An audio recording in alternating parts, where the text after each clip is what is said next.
Want to guarantee your opponents call their hits? I've got just the thing.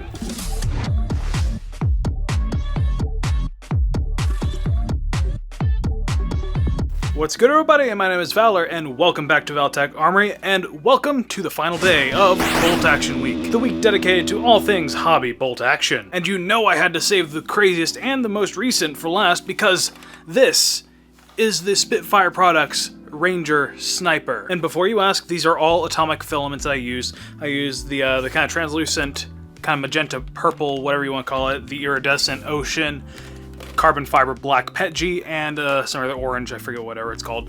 But yeah, this is a very fun build made with some very nice materials, and I just gotta tell you about it. The Ranger Sniper is basically taking the idea of what if a Mega Dart could punch through nearly anything with just spring power.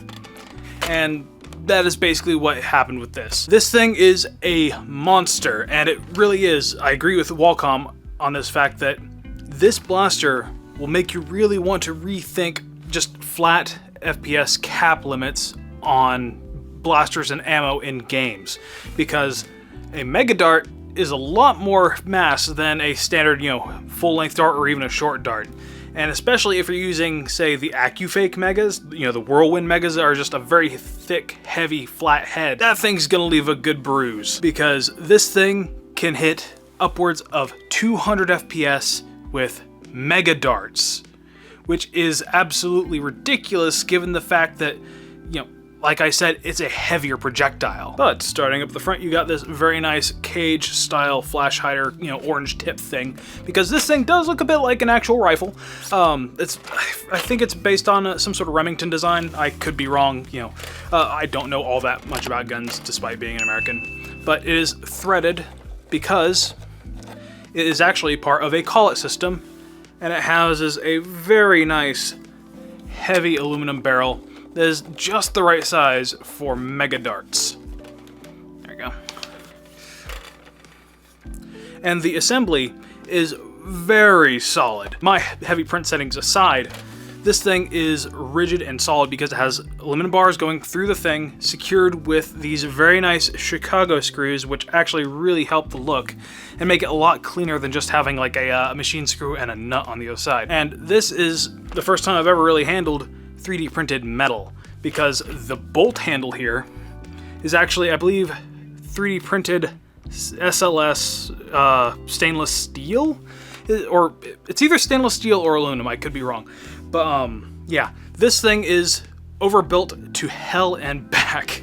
Also, the core of this bolt is a stainless steel tube, just to make sure it can handle, the forces that are going on inside this blaster, because this thing's double sprung. I forget what the larger spring is, but in the middle is a K25, and that is sort of the medium setting for this blaster. There is another spring for this blaster. This is the other spring. I can't remember the designation, like K51, K15, something like that, but this is monstrous in terms of spring power, because I can barely compress this thing with one hand. It is nuts, and I am afraid to put this thing in this blaster because I don't want to break this, even though I'm pretty sure that he's done enough testing with the heavier spring to really verify that this thing can handle it. But yeah, I fear putting this into this blaster, and this is another big factor in why this blaster hits so hard. This is the plunger tube.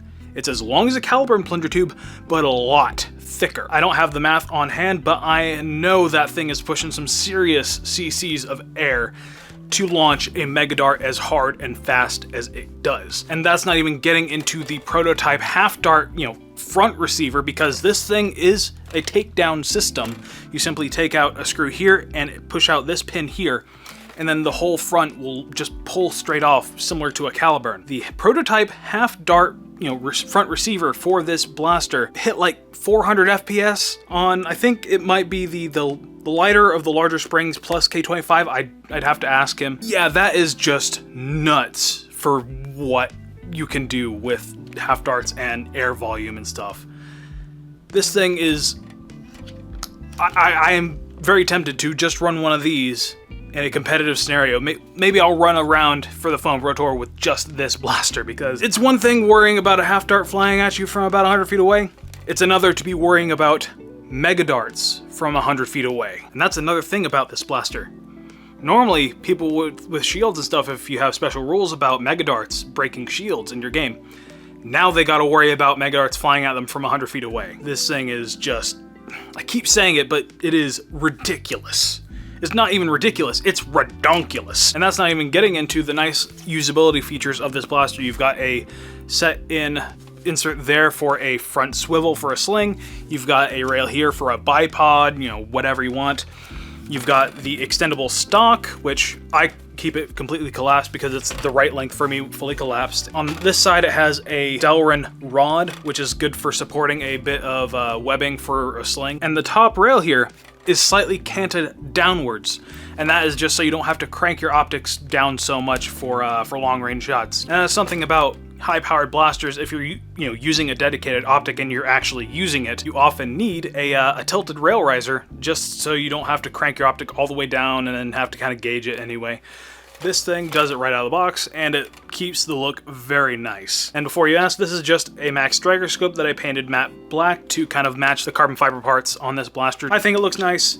It fits the look of this being kind of a hunting rifle sort of thing. All right, let's talk numbers. With just this large, weaker spring, it gets at about 120, 130 FPS with just mega darts, which means you could effectively run this as a long-range, tank buster or whatever in HVZ. But that's a very heavy specialization for something this big. You'd really have to keep it on a sling or in a backpack, or, keep a sidearm on your other hand that you can fire with one hand. With the K25 added to this, with the little spacers just to get rid of any spring rattle, that pushes this thing up to 175, 180 with Whirlwind AccuFakes. But with AccuStrikes, like proper AccuStrikes, it gets closer to 200, which you'll see that last shot there is 195-ish. So that is one thing to keep in mind. The Whirlwind Megas tend to fly a little bit more accurately, for me at least. Keep in mind my shots were angled and everything with the weaker spring.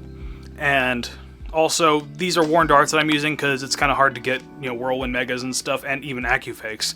The only real place I can really find AccuFakes is online Walmart, so it's something to keep in mind if you're wanting to run something like this. This blaster is way too powerful for regular Mega. They'll just go everywhere. And that is another thought I had with this blaster is, I really want some better mega darts. What we really need are some mega darts with thicker foam on them, or even a solid foam body, with a narrower or tapered head of some sort, because you have to swab the barrel on this thing fairly regularly, like after each game or whatever, because those wide dart heads will just rub on the inside of this barrel and actually cause you a lot of drag.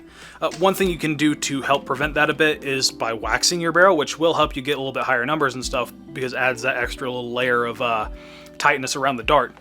But that rubber head, and also sometimes the glue, will just rub and build up on the inside of your barrel, similar to how it will build up on flywheels, though with flywheel blasters you actually want that on your flywheels because it helps give you a better grip. With this, you really want a dart with a narrower head. So if there's anyone watching who has any contact with any Chinese factories, get on that. And that's also another thought with these is, I wonder how half-length Megas would do, long range. Would they behave similarly to half-length short darts? Would the aerodynamics be better and stuff? I'd have to find someone who knows how to do like fluid dynamic, simulations and stuff to see how different a full-length versus a half-length Mega Dart would be.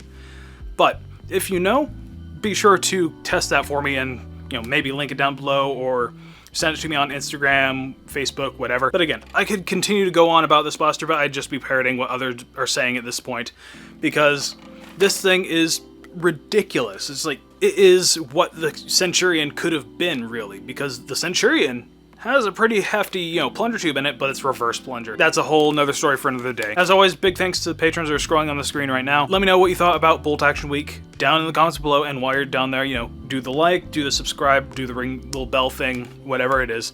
My name is Valor. Thanks for watching. Feels good to have that one finally done. Be sure to let me know what you think of this whole themed week idea, and if the response is good, I will be sure to come up with other themed weeks in the future. Again, let me know in the comments down below. And yeah, thanks for watching. I'm tired. I'm probably gonna go to sleep now.